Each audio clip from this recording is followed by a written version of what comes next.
मसीह यीशु के नाम में आप सबकी सलामती हो। आज हम कलाम मुक़द्दस में से पढ़ेंगे पैदाइश की किताब 39 बाब पहली आयत से। और यूसुफ को मिस्र में लाए, और पोतीफार मिस्री ने, जो फ़िरौन का एक हाकिम और जलोदारों का सरदार था, उसको इस्माइलियों के हाथ से, जो उसे वहाँ ले गए थे, ख़रीद लिया। और खुदावंद यूसुफ के साथ था, और वो इकबालमंद हुआ और अपने मिस्री आका के घर में रहता था।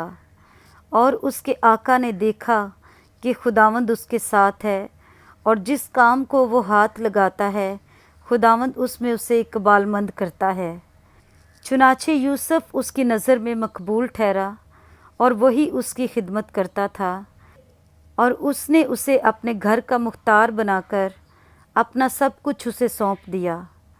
और जब उसने उसे घर का और सारे माल का मुख्तार बनाया, तो खुदावंद ने उस मिस्री के घर में यूसुफ की खातर बरकत बख्शी, और उसकी सब चीज़ों पर जो घर में और खेत में थी, खुदावंद की बरकत होने लगी।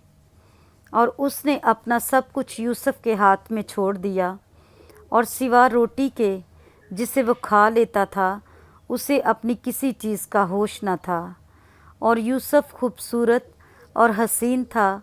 इन बातों के बाद यूँ हुआ कि उसके आका की बीवी की आँख यूसुफ पर लगी, और उसने उससे कहा कि मेरे साथ हम बिस्तर हो।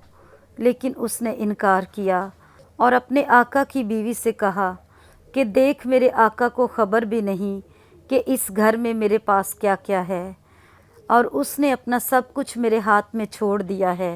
इस घर में मुझसे बड़ा कोई नहीं, और उसने तेरे सिवा कोई चीज़ मुझसे बाज नहीं रखी, क्योंकि तू उसकी बीवी है। सो भला मैं क्यों ऐसी बड़ी बदी करूं और खुदा का गुनहगार बनूं। और वो हर चंद रोज़ यूसुफ के सर होती रही, पर उसने उसकी बात ना मानी कि उससे हम बिस्तर होने के लिए उसके साथ लेटे। और एक दिन यूँ हुआ कि वो अपना काम करने के लिए घर में गया, और घर के आदमियों में से कोई भी अंदर ना था। तब उस औरत ने उसका पिराहन पकड़कर कहा कि मेरे साथ हम बिस्तर हो। वो अपना पिराहन उसके हाथ में छोड़कर भागा और बाहर निकल गया। जब उसने देखा कि वो अपना पिराहन उसके हाथ में छोड़कर भाग गया, तो उसने अपने घर के आदमियों को बुलाकर उनसे कहा कि देखो, वो एक इब्री को हमसे मजाक करने के लिए हमारे पास ले आया। ये मुझसे हम बिस्तर होने को अंदर घुस आया, और मैं बुलंद आवाज़ से चिल्लाने लगी। जब उसने देखा कि मैं ज़ोर ज़ोर से चिल्ला रही हूँ, तो अपना पिराहन मेरे पास छोड़कर भागा और बाहर निकल गया। और वो उसका पिराहन उसके आका के घर लौटने तक अपने पास रखे रही। तब उसने ये बातें उससे कहीं कि ये इब्री गुलाम जो तू लाया है मेरे पास अंदर घुस आया कि मुझसे मजाक करे। जब मैं ज़ोर ज़ोर से चिल्लाने लगी, तो वो अपना पिराहन मेरे ही पास छोड़कर बाहर भाग गया।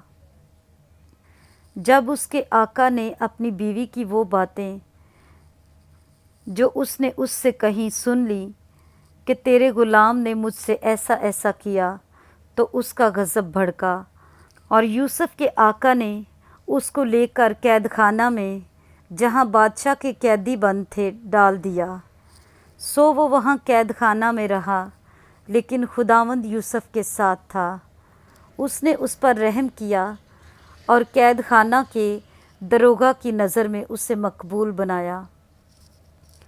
और कैदखाना के दरोगा ने सब कैदियों को जो कैद में थे यूसुफ के हाथ में सौंपा, और जो कुछ वो करते उसी के हुक्म से करते थे। और कैदखाना का दरोगा सब कामों की तरफ से जो उसके हाथ में थे बेफिक्र था, इसलिए कि खुदावंद उसके साथ था, और जो कुछ वो करता खुदावंद उसमें इकबालमंदी बख्शता था। पाक कलाम के पढ़े और सुने जाने पर खुदावंद की बरकत हो। आमीन।